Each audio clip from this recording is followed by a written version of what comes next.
Vault of Glass is back. Destiny's very first raid has finally come to Destiny 2. Was it worth the wait? Is it the same as it once was? Is it still capped at 30 FPS for the sake of my immersion? We'll get into all of that. But before we do, I'd like to remind you all that you can find me streaming on Twitch at least every Tuesday, Thursday, and Saturday, and you can find new videos here every Thursday. I'm just gonna keep saying that every video until I speak it into existence. If you know about the changes to the vault and you just want to hear my thoughts, feel free to skip to this mark. Oh, hi Mark. Let's hop into the vault. What I'm going to do in this part of the video is go over what's the same and what's different from the version of Vault we have in Destiny 2 compared to the previous versions in Destiny 1.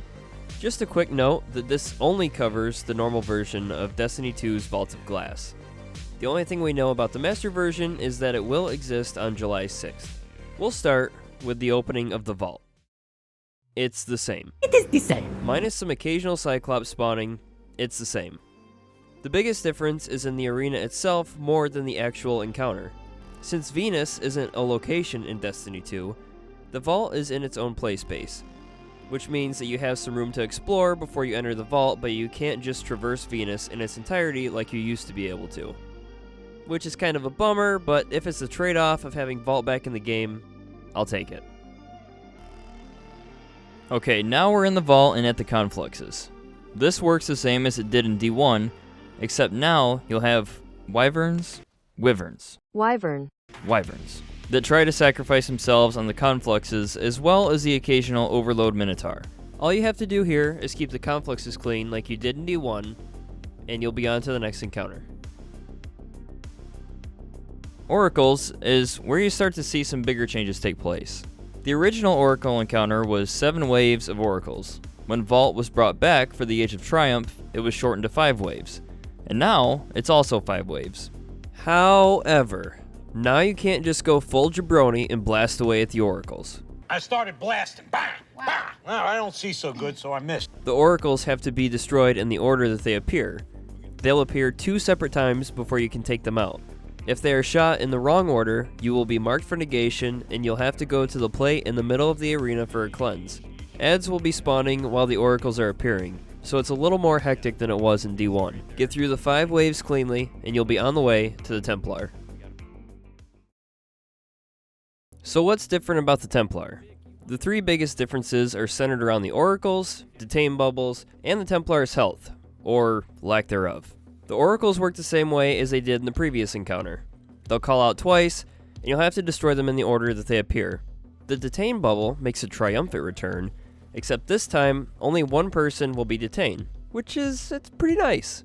Another nice thing is that you can't die by falling through the Detain Bubble like you would in D1. The catch is that you can't shoot yourself out of it, and the relic holder isn't immune to that either. So you'll have to rely on your teammates to help you escape. Now I'm not sure if the Templar actually has less health, or if it getting totally melted is just a sign of how dummy powerful we are now. ¿Por qué no los dos? But man, the Templar gets melted super fast. The best change in the Templar encounter? Not having to wait around 5 minutes every time you wipe waiting for your super to recharge. Thank God for rally banners. The Gorgon Maze is surprisingly the same, except D2's lighting engine totally changes how this place looks, and it looks incredible. The jumping puzzle is the same, aside from some platforms that help you access plates used for the Vex Mythoclast Catalyst. The biggest encounter change is the Gatekeeper. In D1, you would open 1 portal and have 3 people go inside. Kill the Gatekeeper and grab the shield that would drop. You would then open the other portal and do the same thing. Once those steps were completed, you would guard the conflux that would spawn in the middle of the arena from Praetorian Minotaurs until the counter was over. Now, it's a lot more involved. Once you clear out the enemies and kill the Gatekeeper, you'll need to send 1 person through each portal and have 1 person keeping each portal open. When the portal people go in, 1 will see a shielded Praetorian spawn and the other will see a giant big bird looking yellow bar wyvern spawn. That's the relic holder's cue to go into the portal with the shielded Praetorian, as they are the only ones that can break the shield. They break the shield, help kill the Minotaur, and then they have to set up shop in that portal to help guard the conflux. Why do they need to do that? Because as soon as they entered the portal, they acquired a 45-second debuff which prevents them from leaving. So the person that picked up the relic leaves and goes across the arena, drops the shield off to the individual, keeping the opposite portal open. Well, why drop it off? Because they have the portal lockout debuff too. All while that's happening, the people keeping the portals open are dealing with some goblins with some big boy cannons and the occasional overload minotaur, as well as a gatekeeper that spawns in the middle of both portals that will close off access to the portals. Once 5 waves of Praetorians and gatekeepers are killed, a conflict spawns in the middle that the raid team has to defend. This time, you'll be defending the conflicts from Yellow Bar Wyverns and Praetorian Minotaurs until the encounter is over. Whew, that's a lot.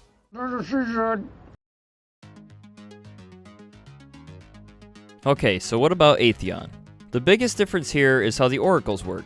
In D1, 3 people would get teleported to the past or the future and just roll 7 oracles before coming back and doing damage. Now 3 people get teleported and have to wait for callouts from the team that's still hanging out with Atheon. The team still with Atheon will see 3 oracles pop up, and like the previous encounters, they have to be shot in the order of appearance.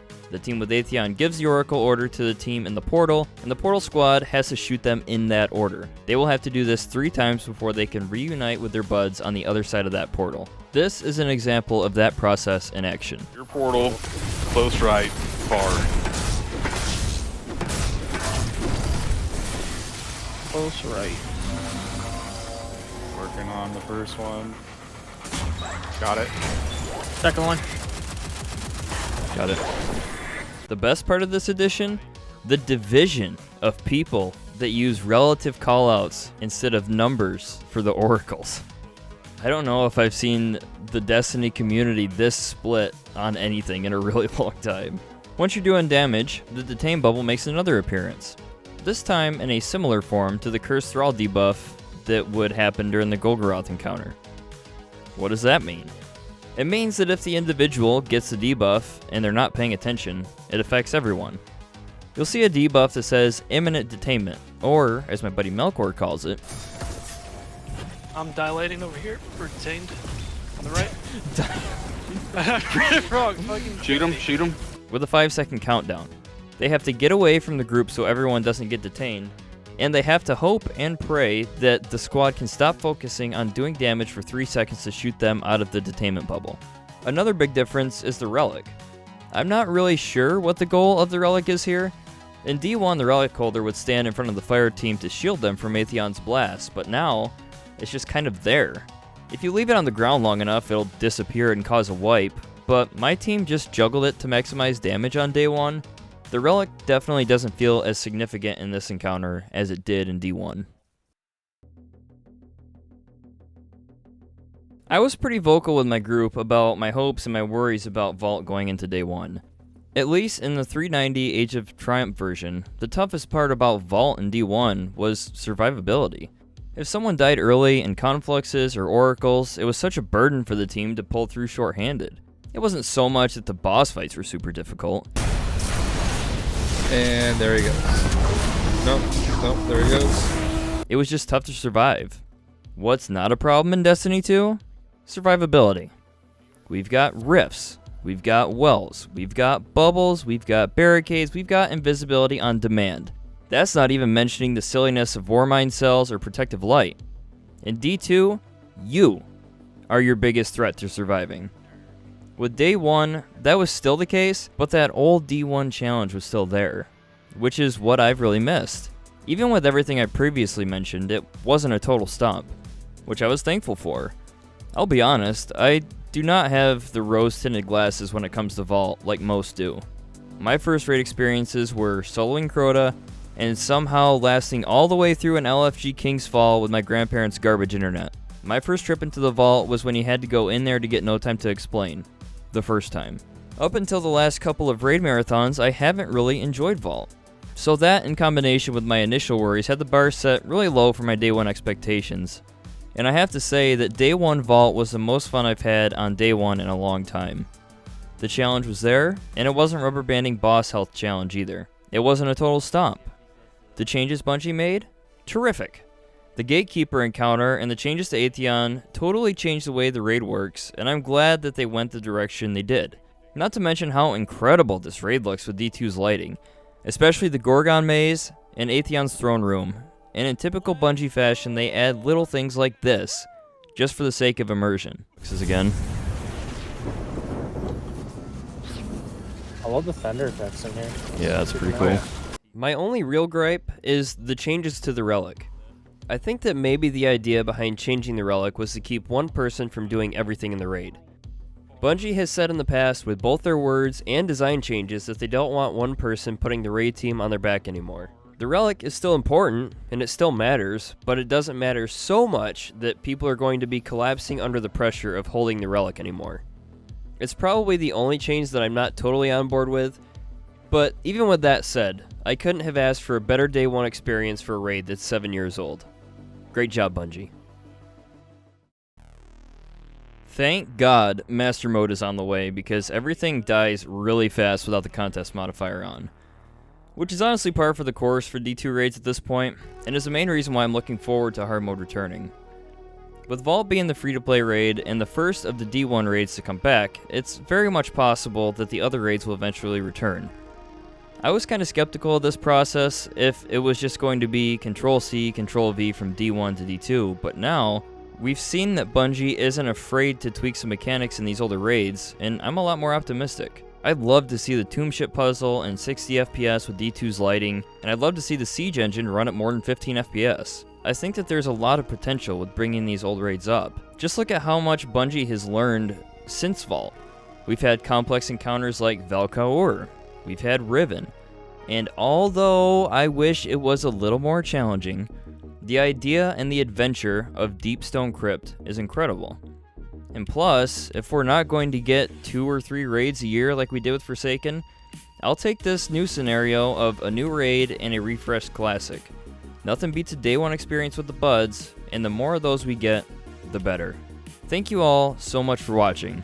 Like I said earlier, I had relatively low expectations going back into the Vault, and I was glad that it was as well done as it was. I hope you all enjoyed this one, because I certainly had a blast doing this raid on day one.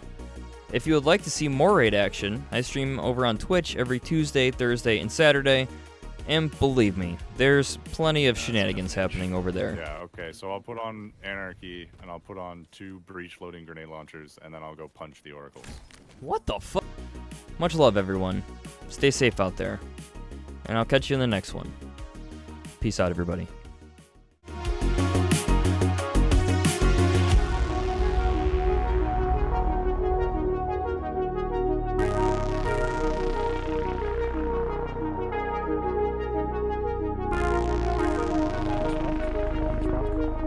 Not right here. Just